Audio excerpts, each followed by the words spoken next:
we inform. Religious freedom is about people of faith being able to live out their faith, live out their convictions, no matter where they are. We equip. Sacred honor is the courage to speak truth, to live out your free speech. We also rejoice in our sufferings because we know that suffering produces perseverance, perseverance, character, and character, hope. This is At the Core on American Family Radio. Welcome to At the Core with Walker Wildmon and Rick Green. I'm Rick Green, America's Constitution Coach. Thanks for joining me today. Excited to have a great program for you this afternoon, including a bit of a preview on the new movie coming out tomorrow about Bonhoeffer, Dietrich Bonhoeffer. We talk a lot about silence in the face of evil is evil itself. Actually, a quote that's actually kind of hard to trace back directly to him. But at any rate, that was certainly the attitude of his life and the boldness with which he stood against Hitler.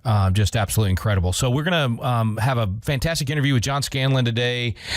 This is one of the producers of the movie. And I got to tell you, I'm a movie buff. I love movies. I love a good movie. I love being able to relax, have a good bag of popcorn, and watch a good movie that is done well. And the trailer for this movie is absolutely outstanding. I'm telling you, it may be the best trailer, maybe of my lifetime, but certainly of the last few years. I don't want to exaggerate, but it is so good, and it's so good because of the song that it uses and the way that it uses it and how it ties into the whole story, even though the song was originally not written about this at all.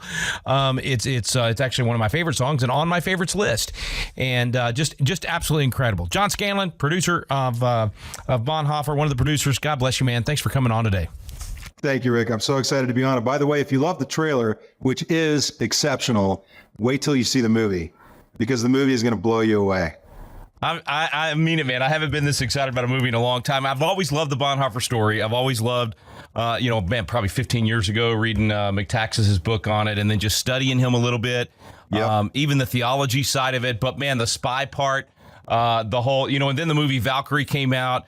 And I don't know, maybe I'm obsessed, I don't know, but I feel like he is just such a good example for right now in this generation that we've got to stand against lies. We've got to stand against the deception, the corruption, all the things that lead to a Nazi-type regime. And he's just a great story. So back up, man. How did you get involved with this particular project? I know you've been involved in a lot of movie projects and different things. You're actually a tech guy, investor guy. You do all these things. And yet you dabble in movies, so I think you lead a cool life. Thank you. Well, I've worked on about 50 movie and television projects, so I dabble hard. What I wanted to say was, so going back to when this project originally kicked off, which was 12 years ago, believe it or not, we started looking into doing a film about Bonhoeffer, and he is such an amazing example of a man who rises to the challenges of his times because of his deep faith and his unwavering commitment to his principles, but whose message is also timeless and really resonates with audiences in every generation.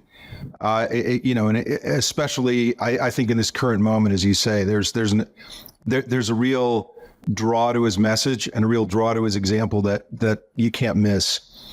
Reading today's headlines. I was involved from the very beginning. And we went on this amazing journey of exploring different ways of telling his story with different storytellers. And we're blessed enough in the end to wind up with Todd Komernicki, who's an incredibly gifted storyteller. If you've seen Sully or Elf, you've seen some of his work. Just a truly gifted dramatist. And half the GIFs I send to my family are from Elf, of course. Yes. Yeah, exactly. So Todd's incredibly gifted writer and an amazingly gifted director. And we have, I wish I had time to tell you every creative genius that's involved in this film, because this film is next level. This film is Oscar worthy. It is an incredible artistic achievement. We have Todd Komernicki directing. We have John Matheson, who was the cinematographer on Gladiator and on Gladiator 2. In fact, he left our set to go to work on Gladiator 2. Just on our set in the morning when we wrapped, and on the Gladiator set, later that day. So, and I could go on and on. John Beard is our set designer. Everything from the costuming and, of course, the blazing performance by Jonas Dassler as a superstar German actor, very young, 27 years old, but just unbelievably good at portraying sort of all the different facets of who Bonhoeffer was, his vulnerability, but also his strength, his joy, his grief. You'll be mesmerized. And we have unbelievable supporting cast. We have August Diehl, who's a very well-known German actor, has acted in many films, including Quentin Tarantino films. You have Flula Borg, who's a comic genius and also turns out to be a very gifted dramatic actor. And on and on and on. All these amazing actors bringing their, at the top of their game in this incredible film. And there's so many moments that'll give you goosebumps or move you and inspire you. You mentioned he's only 27 years old. I think part of what I didn't realize about Bonhoeffer until just a year or so ago was that he was only 26 when he gives that famous speech in 33, I guess it was, 1933. And people think you got to be old to have courage, or you got to be old to speak truth or to stand up. So that's another part of the story I love, because I work with youth so much, is being able to show it to them and inspire them to know, hey, you could be in your teens, you can be in your 20s and be the voice, that speaks to the culture or speaks to your neighborhood or, whatever it is. God's given us all a voice, and too often we're silenced by thinking, I don't have everything it takes to stand up, or I don't have the experience or whatever. So I love that part of this story. Now, speaking of silence, listen, I don't know if I should admit this on air. I admitted it to you right before we went on air, but Disturbed and The Sound of Silence, I have it on my favorites list. So when that music, this trailer, okay, listen, if everybody listening right now, you have to go watch the trailer. So we're going to have links, make it easy for you to get there and watch the trailer. I really think, John, you guys put together the best trailer for any movie I've seen. Now, I haven't watched the movie yet, so I can't tell you yet how great the movie is, but the trailer is unbelievable, and the music, it just pulls you in. I love the way Disturbed did this song years ago. And so I think it captures the essence of what you're trying to do with the entire movie. So even if somebody only watches the trailer, I think they're going to be inspired, and they're going to want to learn more, and they're going to want to study Bonhoeffer. Tell us when the movie's coming out, and will we get to see it in theaters as well? Oh, absolutely. Yeah, it's opening nationwide, and Friday, November 22, the weekend before Thanksgiving, that's your official opening day. Excellent. But in some markets, it's showing early on Thursday, November 21. And if you're a fan, if you have any interest at all in seeing this movie, please see it that weekend. Yeah. See it that Thursday or Friday or Saturday. That's the critical window for our film to be a success. So we need you to turn out for that. And if you want to buy tickets at a discount, there's a pre-order campaign going on the Angel website. Just go to angel.com, look for the Bonhoeffer film, and look for an opportunity to buy tickets at a discount at your local theater. You can buy, the time slot of your preference, matinee, evening, whatever you want, on the Thursday, Friday, Saturday, Sunday of that opening weekend, and you'll find a discount code.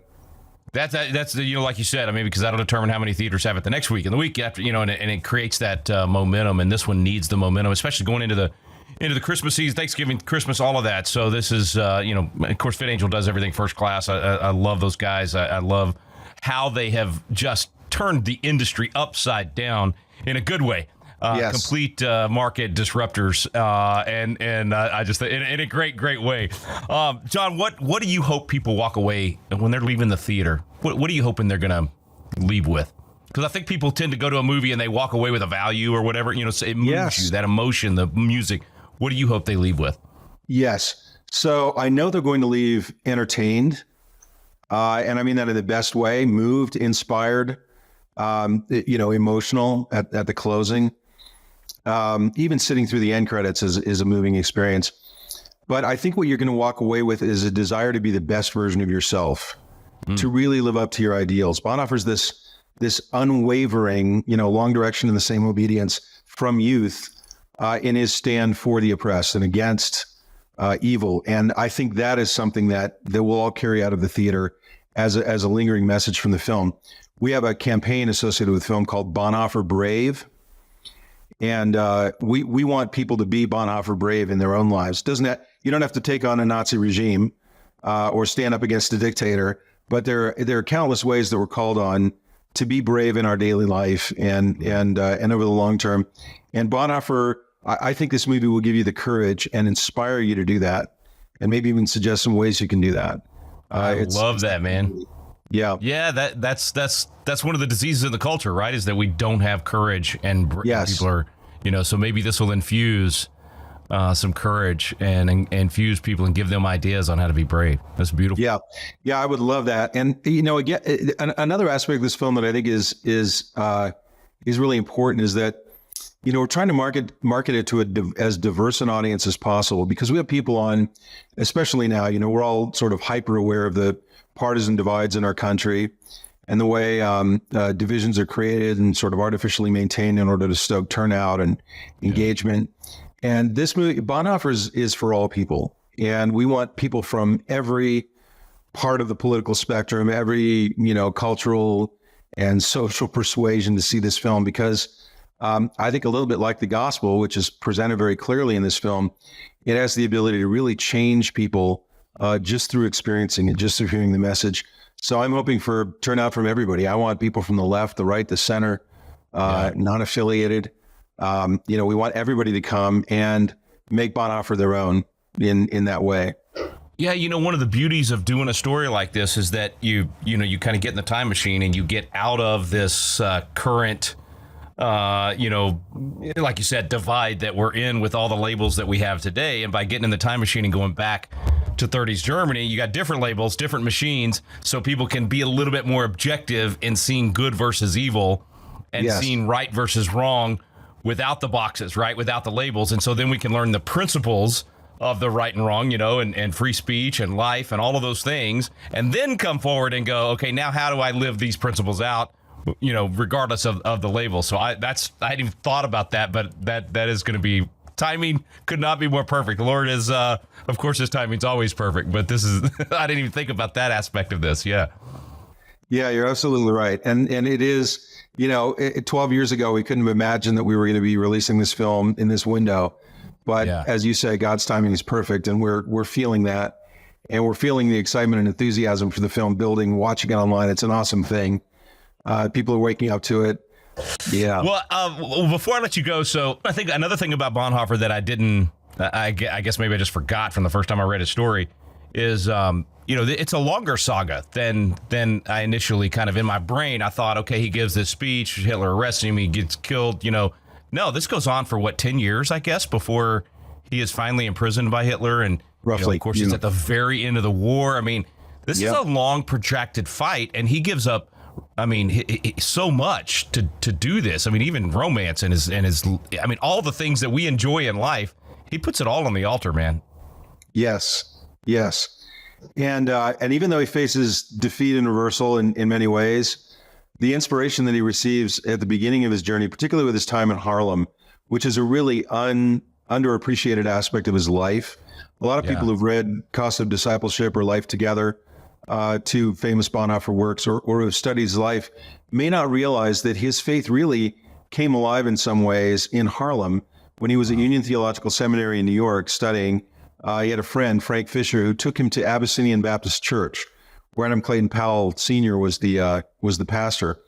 And they were on the front lines of the civil rights struggle of that era. And Bonhoeffer saw that and was deeply moved by the engagement of this church because of their faith to participate in this struggle for human rights. And he took that back with him to Germany. And even though later he had opportunities to escape back to America and avoid the war and survive, he didn't take them because he was totally committed to his struggle and totally committed to living out his faith as he saw he needed to do in Germany, opposing titanic forces that many faced, many surrendered to, many ran away from. Bonhoeffer didn't do any of that. He was the ultimate personification of Bonhoeffer Brave, and I can't imagine that story being told better on screen than it is in this film. It's just beautiful. Wow.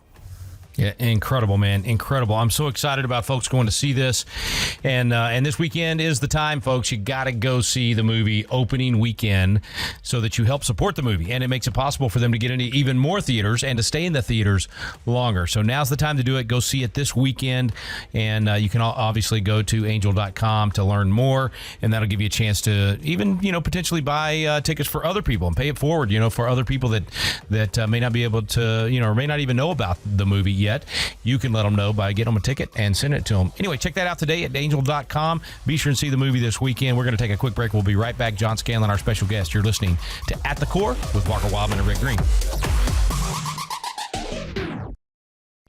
As a nurse, I primarily work with children who are abused and exploited in trafficking, and I frequently see very unfair situations.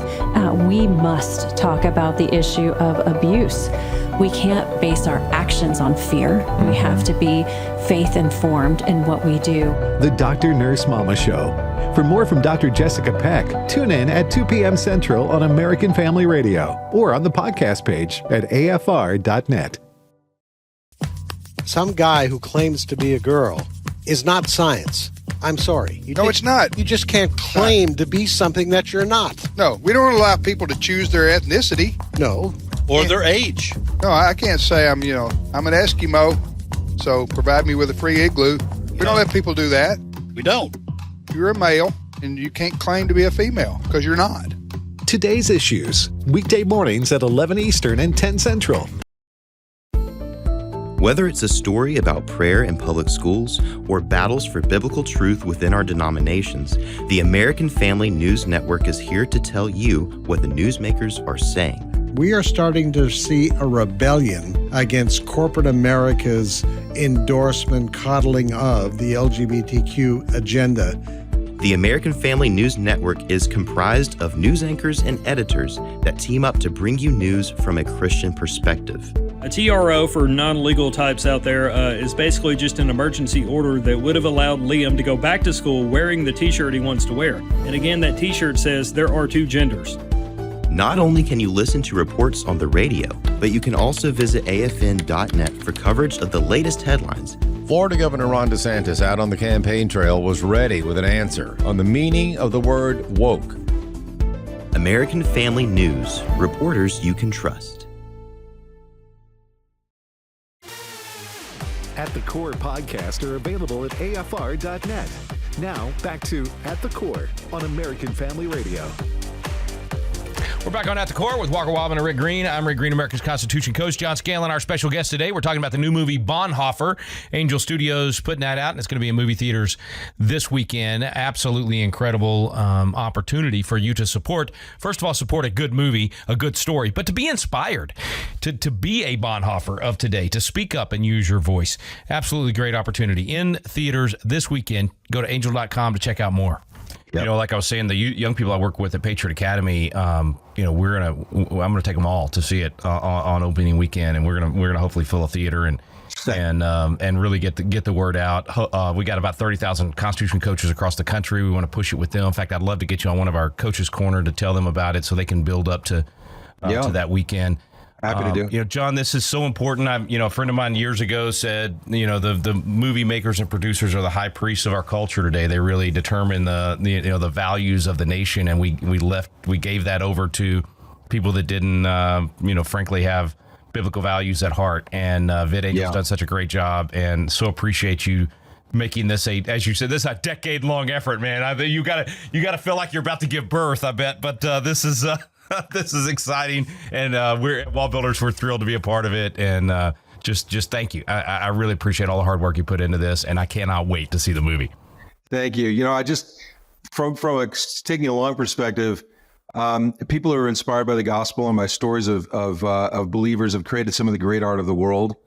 The ceiling of the Sistine Chapel, the Statue of David. I mean, you think about the cathedrals that have been built, the beautiful monuments that have been created, the highlights of Western art are all have those themes. And I think this film is taking a giant step toward establishing that sort of act of beauty and defiance in cinema. I don't think there's been a film like this before. And if you support that sort of movement in the arts, then please see the film opening weekend. You won't regret it. And in fact, you're going to want to take all your friends the next weekend. That's a great way to close it, man, because it's the greatest story ever told, right? So when you're able to, the gospel inspires the best art possible, and we put the gospel in this box over here and said, stay out of art and science and politics and all this stuff, and now it's like, we lost the beauty of the gospel, literally bringing those things to life in a beautiful way. So you guys are bringing that back. John, God bless you, man. Best website for people to keep up with the release, look up theaters, all of those things. Give us that one more time. Yep, go to angel.com, look for the Bonhoeffer tab under upcoming releases, and you'll see all the information there. You can buy tickets there. You can plan your theater visit, pick your seat, and all that good stuff. All right. Angel.com. John Scanlon, God bless you, man. Thanks for coming on. Thank you, Rick, so much. All right, folks, we're going to switch gears a little bit. Steve Stenstrom is with us, and he's going to talk to us a little bit about pro athletes outreach. This is, it's part of the theme I think we have here, on At the Core, on the show I do with David Barton, Wall Builders. It's what Patriot Academy does. I mean, the whole idea is to make disciples of all nations, teaching them to obey everything I've commanded you, and that means that we need to make disciples in every area of the culture, meaning there's nothing off limits. It's all God's, and therefore, no matter what career you go into, you need to make disciples. And so we, just got through talking about Bonhoeffer in the movie, and that's the entertainment world, but it also influences the culture and politics and how we think about our government and the principles of liberty and all of those things. Using our voices, being good stewards, impacts a lot. Well, in the same way, athletics impacts a lot in our country. A lot of people get their heroes come from athletics, and so they look to what those guys and gals say and do. It's another area of the culture where we need to be making disciples, and Steve does that, and it's just cool to have you on, man. Thanks so much for coming on and talking about what you guys are doing. Yeah, thanks, Rick. Appreciate it. Pro Athletes Outreach has been around since 1971, and from the way back in those days, the founders of the ministry decided it would be great to gather pros and couples across the league of football to start with, and then we added baseball and other sports along the way. And the mission statement stayed consistent, that we exist to unite a community of pros and couples to do two things. Number one, grow as disciples of Jesus, and number two, positively impact our spheres of influence. So that's what we do. And thankfully now today, it's a global footprint as well. And so I'm going to be learning more about sports like cricket and other things I don't even know what to say at this point, but I'm going to learn. Yeah, good thing. The challenges in life cut across every sport, right? So even if you can't talk their language as far as what happens on the field, you can talk their language on what happens off the field. So that's exactly right. Part of what we talk about a lot here at Wall Builders is just how a biblical perspective. God's way is not only right; it works best. And so whether you're an athlete or a musician or politician or whatever God's called you to, whatever field of interest you're in. Having a biblical perspective changes everything. And so I would think, man, you're dealing with guys at the peak of their career where on the outside, everything looks great and everything's, they're making more money than ever and they're famous and all of that. But with that comes a lot of challenges. And to be able to bring in the grounding of a biblical perspective, what a blessing. I bet it's a pretty rewarding role you get to play. It really is. I mean, I don't know if we can go back to Paul's words in Romans 12 often enough to be transformed by the renewing of our minds. How do we all think rightly about the context in which God has sovereignly placed us and the opportunities he gives us, and for pro and elite athletes and couples to think biblically about the opportunity God's given them and also to understand the unique challenges to a life of faith in that context. That's what our ministry does, and we enjoy doing that. Whenever we get a chance to. There's, athletes get a lot of praise. Sometimes it's unwarranted. They also get a lot of criticism. Sometimes it's warranted or unwarranted. But we love highlighting stories where athletes proclaim their faith and they set a good example. And this last year or so, Harrison Butker, boy, he took a lot of heat, but also a lot of praise for his speech. How much do you run into athletes that are how do you say this? I guess they're just they're bold about their faith and they care more about that than they do their reputation or even potentially losing a gig. Yeah, I think it's a pretty broad base of the men and women that we serve across pro sports who recognize that that culture, the opportunity to speak into culture through the lens of sport and the intersection of faith and sport is real. And so there's a lot of great examples of them. There's a lot that you don't hear from, but they're having conversations within their spheres of influence, within their families, within their communities, their schools, their churches, whatnot. And I think ultimately, are we informed by a biblical worldview, or are we being discipled by something else? And that's what ultimately gives us context to speak confidently that we're representing God in the context where he has us. How much access do you get? Like, do the leagues, not just football, but all the different areas you're in, do they welcome it? Like, in other words, do they get the fact that their athlete is going to be served well if they have some level of spiritual perspective, it's going to balance out some things, maybe not have as many highs and lows or whatever. I don't know if that question makes sense or not, but do the leagues, the team owners, that kind of stuff, do they see the value in Zig Ziglar always talked about the 7 areas of our life and making sure that you're paying attention to each of those areas. Do they see the value of not leaving out the spiritual part of an athlete's life? I think it varies across the board, like you can imagine. I think you can also look deeper into the pro sport teams themselves, knowing that certain owners and certain leadership folks there are people of faith themselves. And so they recognize the value of it. And in some places they don't, and they don't share the worldview that we're talking about. Nevertheless, at our ministry, if we had a bumper sticker, it would say pro to pro. We actually are. All of our leadership are former pro athletes themselves. And so we understand the context and the culture, almost like an indigenous people group model where we know the language and we speak to one another. And we don't wait for the invitations necessarily. The pros themselves are inviting it, and then they go and be the ambassadors for Christ in their locker room, on their teams.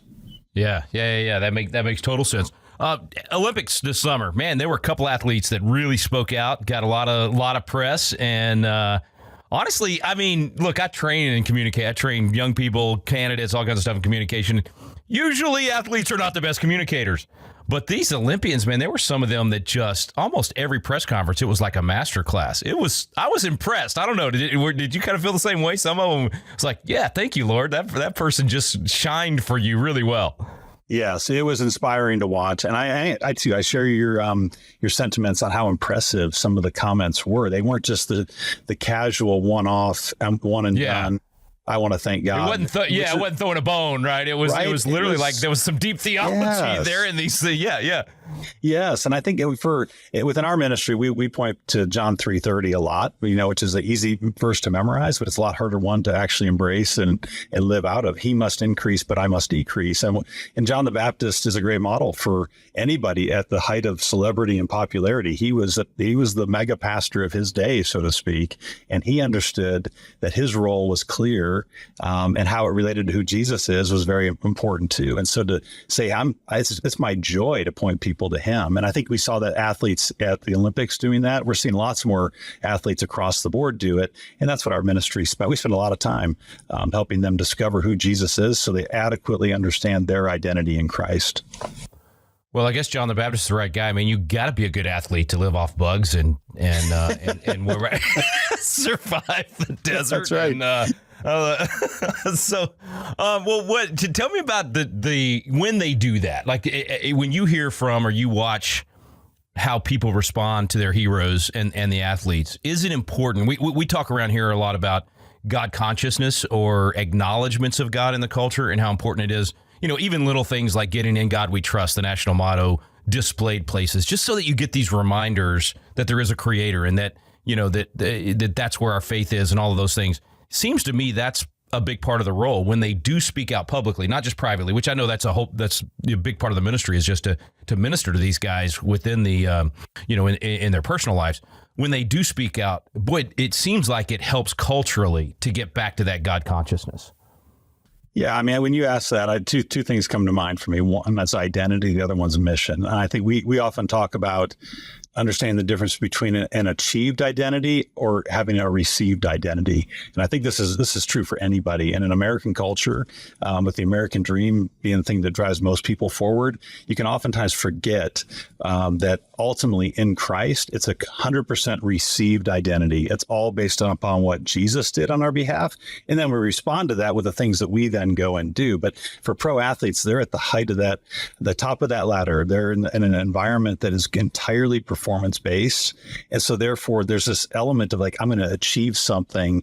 And that's dangerous when we get into the realm of faith because we think we can do things to earn God's favor and merit God's favor instead of just receiving it and then living in light of it. And then the second part is when it gets to the mission, because we can easily forget what the actual mission is that Jesus started. We get sidetracked with submissions and side missions, and we're seeing that divisiveness all across our country because in many ways we've forgotten as believers what the main mission is. And so I think that's the beauty of working with athletes. They get mission, they get unity. A team comes together. The most unified place every Sunday, I would say, is an NFL locker room because they are coming together with one shared mission when they take that field.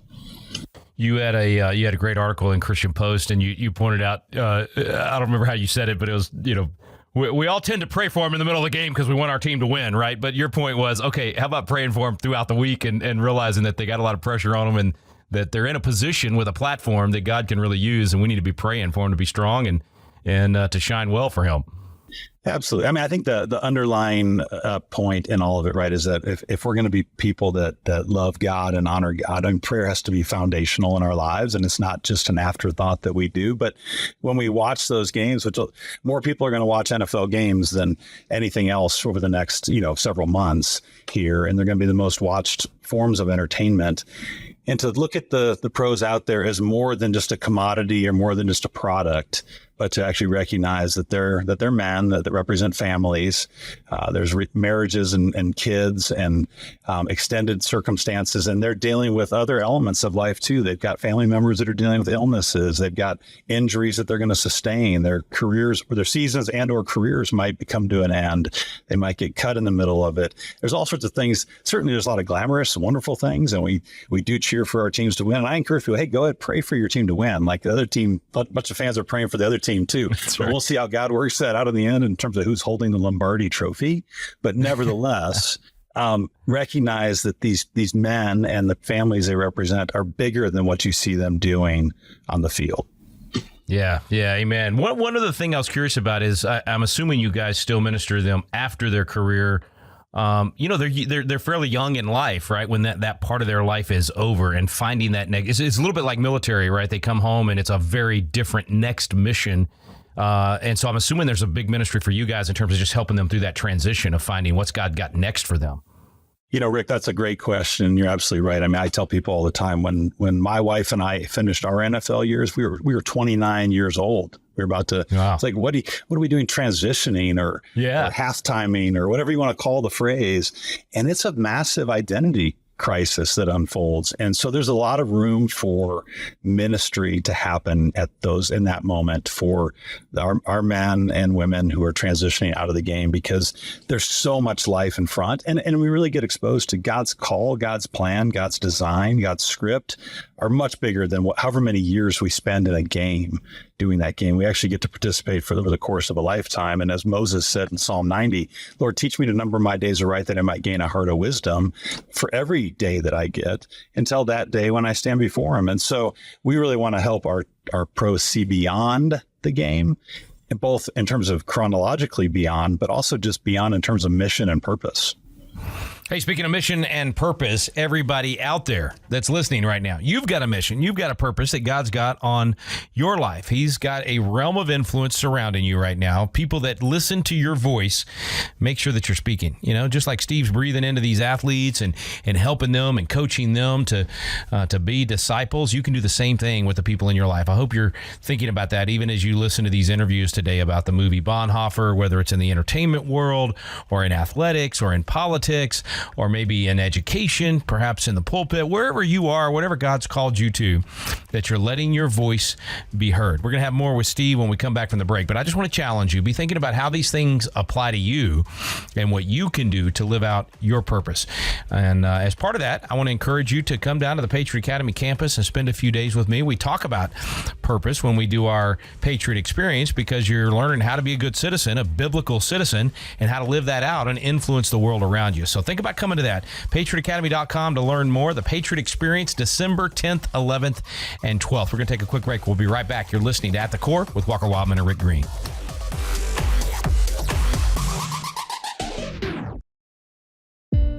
Are you being honest and dependable in your personal money matters?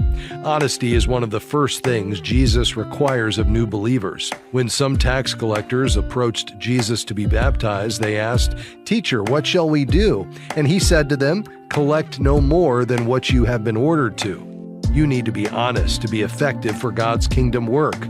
Tune in to Faith and Finance with Rob West, weekdays at 9 a.m. Central on American Family Radio.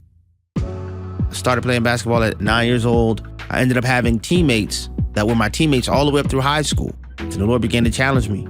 Abe, you're a Christian, but have you ever shared the gospel with your teammates? I began to realize, no, I hadn't.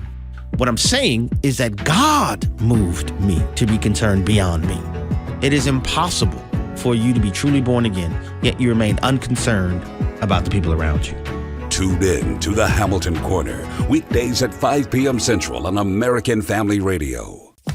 Some guy who claims to be a girl is not science. I'm sorry. It's not. You just can't claim to be something that you're not. No, we don't allow people to choose their ethnicity. No. Or their age. No, I can't say I'm an Eskimo, so provide me with a free igloo. We don't let people do that. We don't. You're a male, and you can't claim to be a female, because you're not. Today's Issues, weekday mornings at 11 Eastern and 10 Central on American Family Radio. How do you deal with it when the person that you're caring for doesn't show gratitude? We're not in bondage to other people's gratitude. He came with no thought of our gratitude. He loved us while we were enemies. Who are we to withhold that which was given so lavishly to us? Join Peter Rosenberger on Hope for the Caregiver, Saturdays at 7 a.m. and Sundays at 10 p.m. Central on American Family Radio. At the Core podcasts are available at afr.net. Now, back to At the Core on American Family Radio. Ooh, the clock ran out on me there before the break. This is Rick Green, America's Constitution Coach. You're listening to At the Core with Walker Wildmon and Rick Green. And our final segment, we're going to jump back in with Steve here. But just as I was going to break, I ran out of time there. But just consider coming to the Patriot Experience, because I want you to get the Constitution training. I want you to get the legislative simulation where you get to be a rep for a couple of days and really learn how a constitutional republic works. But I also want you to think about the purpose training, the life purpose training that we do, because it gives you a chance to, just by asking a few questions about what's going on in the culture and the world, to think about your role in impacting the world around you, being a person that uses your voice to influence the people in your family, in your church, in your neighborhood. You may say, Rick, I don't have a radio program, or I'm not like Steve, I hadn't been a professional quarterback or whatever. You have a realm of influence, my friend. And so we want to help you to do the most you can with that, to be a good steward of that, to be a biblical citizen. So think about coming December 10th, 11th, and 12th to the Patriot Academy campus in Fredericksburg. I'm going to put you in the hot seat. You're going to be in our legislative hall, our new House chamber there, and committee rooms. You get to live out a legislative session. You get to do a handgun defense class if you want to stay over for that. You get Constitution training, and then some of that life purpose workshop training as well. So check that out today at patriotacademy.com. Click on the button that says the Patriot Experience, happening December 10th, 11th, and 12th. Okay, let's jump back in with Steve. Hey, man, so this whole idea of finding purpose and helping these athletes to find purpose after their career, huge, and such a great ministry on your part, and even thinking about the influence that they have on other people as well. Really appreciate what you're doing. Well, personal question, is it harder to do that when you come from, an evil team like the Bears or the 49ers instead of God's favorite team, the Cowboys? I mean, is it more to overcome there for you that in those situations? We all have our burdens to carry, right? So, but having grown up in Plano, I'll claim the Cowboys a little bit. But nevertheless, yeah, I mean, it's a good question. We all have to strive to overcome the challenges we face. Yeah, well, I love the finding that next mission thing, because we all face that in career changes or whatever. But for those for guys like you that you're coming off of such a high and everybody's watching you. I mean, all that pressure, and then okay, now what? What do I do to get that same level of fulfillment? And if it is in the work itself and not in the Lord and just being available to Him, I could see where that'd be a very difficult transition. Whereas if you're just saying, okay, God, what's the next mission you have for me? Totally different ballgame, right? Pun intended. I didn't mean that, but it came out that way. well, it absolutely is. And I mean, if you look at even like Psalm 139 is talked about all the time, right? Like you formed me, you knit me together in my mother's. But later in that same Psalm, David says, before I even lived even one day, you formed every one of my days for me. Every one of them were written, right? That's good. And so yes. If we can start to think about that's the size of the God, that's the magnitude of a God that we serve.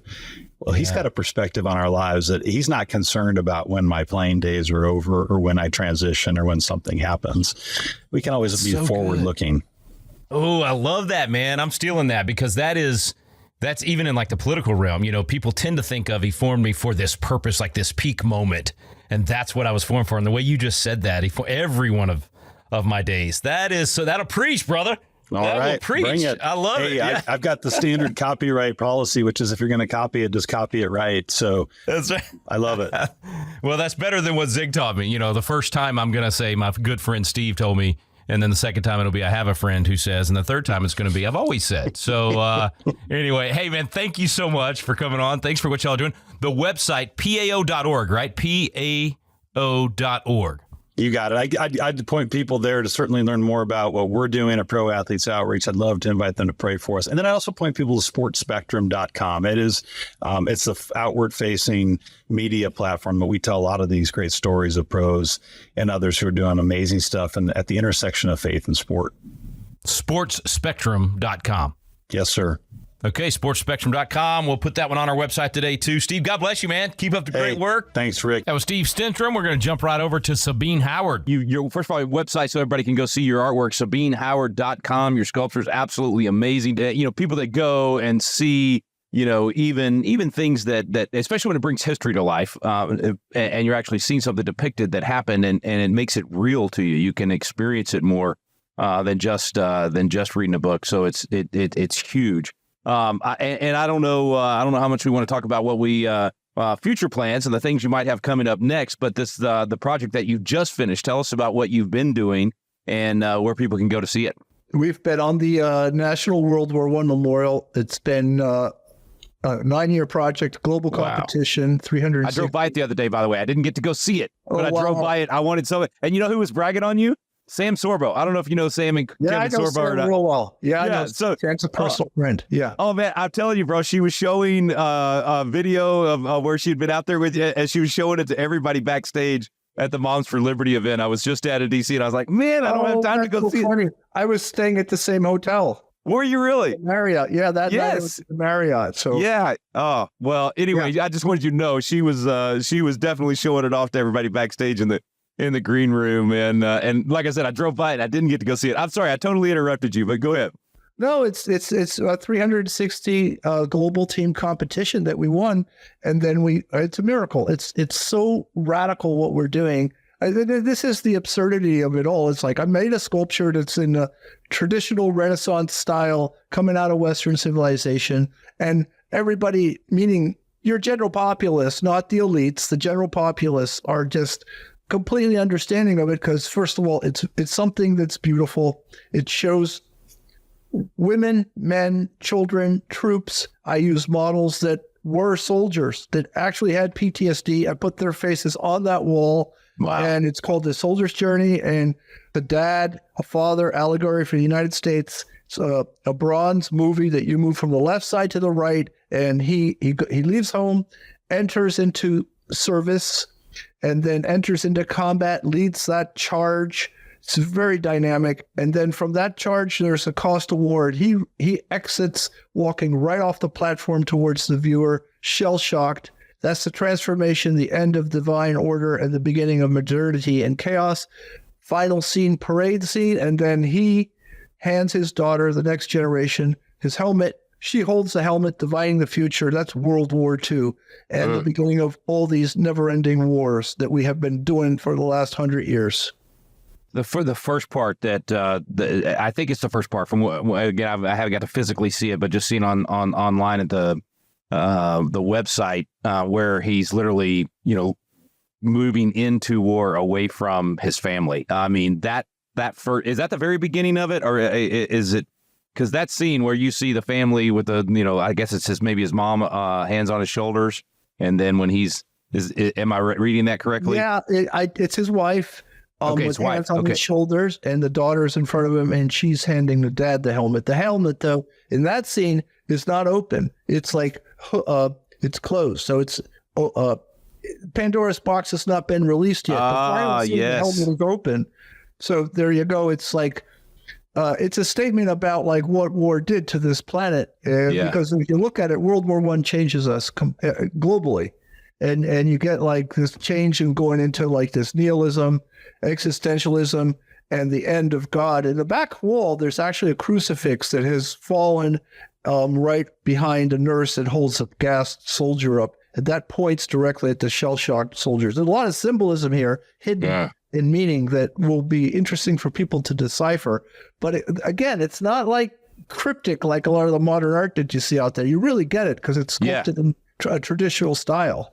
Yeah. No, like I said, you literally experience it as you're looking. This is the first time in the history of the globe that a sculpture has been done in reverence of their story, the soldier's journey, leaving home, entering into service, battle, and then returning home. And I've gotten so many emails and messages and meetings with soldiers, veterans, women that say thank you for what you've done, because it's reverberates in their hearts. It's like the 13 that fell at Kabul airport deserve a ceremony on the platform in front of that World War I memorial, because their story needs to be respected. And I know that's in the news right now. And it's really interesting that I'm unveiling the sculpture right now.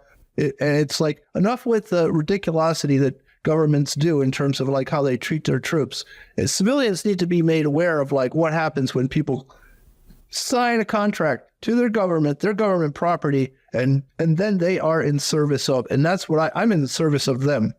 You depict the real cost, the personal cost to them, and not just them, the whole family, because you see that in the sculpture. Man, so powerful, bro. Thank you. I wish, here it's almost like I want you to have I don't know, maybe you already thought about this, a traveling exhibit of this, but I mean, and can you get smaller models of it that could be shown in state capitals or anything like that? Is that even a possibility? Because this story needs to be. The way you do it is incredibly powerful. What we've done, it's like, I think this is more of a destination monument, because part of it is the sheer scale. You're looking at 60 feet, 25 tons, and 38 figures. So it's a destination like the Statue of Liberty. You need that kind of stuff on sacred ground. Yeah. And the beauty of this, it's 150 yards from the White House. So the visitor center at the White House is right across the street. So I couldn't have gotten a better location to make my statement about like, what is the value of this country and rising to the occasion. Yeah. And so that is really my punchline here. It's like, how do you do something that like unifies us and brings us under the umbrella of our history, our Constitution, our flag? I'm very anti-divisive. I'm very anti-forever wars. And I as an artist, it's like, how would I want to do something about war? It is about war, and it's more about human beings. And so that's actually the respect due to people that serve for our country. It's a sacred deed.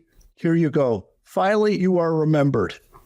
Amen. Well, and even for those policymakers that make the decisions of when to go to war and how to keep us out of war, to constantly be reminded of the personal sacrifice, and for the citizenry to be reminded of the personal sacrifice, because it is, Sabin. I tell you, there's guys like me that for first 20 years of my adult life, I just always assumed our country was doing what we had to do, and that it was always best, and we were just defending freedom and all of those things. And I was so naive about the decisions that were being made, and assumed that our leaders were doing what was best for the country as a whole. And I have a very different perspective now. And even when you say the words "forever wars," I recognize the cost of politicians making decisions that they didn't have to pay the price for, and unfortunately sometimes benefited from. And I'm not saying we should never go. I think we would agree. It's not that you would never go, because sometimes there is an evil that's so great you have to stop. But when you're so caught up in that and not in balancing out the cost, you don't make good decisions. Yeah, this is a very good point you're making, and I'm really excited to be on your show, because major media markets don't they don't pay attention to this in the same way, and they actually work. They're like the Pravda for the government, and a lot of propaganda is delivered to the general public that is nonsense, and all these wars could be like avoided if the truth were out. And one of the things that was really great about the Vietnam War, that's the only thing that I'm going to say that was great about the Vietnam War, is got people off the couch to protest war. Why aren't we getting more protests today against what's happening in all the areas around the world that are in conflict and all the people that are dying? It's not the solution. And I think the solution is to start to think about our citizens and the servicemen and take care of the children in this country. I mean, we really have a problem if we're not paying attention to our soil and our citizens. And the sculpture is my way of pronouncing, like, as an artist, this is what I can contribute to the fray. This is what I can give my country and be in service of what that Constitution stands for. The freedom is that you can be anything you want to be. And I chose to be an artist. I started from 0 at age 19. I couldn't draw. 0 at age 19. And I worked my butt off. And, you know, it was a giant struggle, and that's part of life. And here we are on the other side. I finally got to do something right, you know, and that's an amazing thing. The art's not for me. It's for the community and the people that come to Washington to see our history. That's a good thing.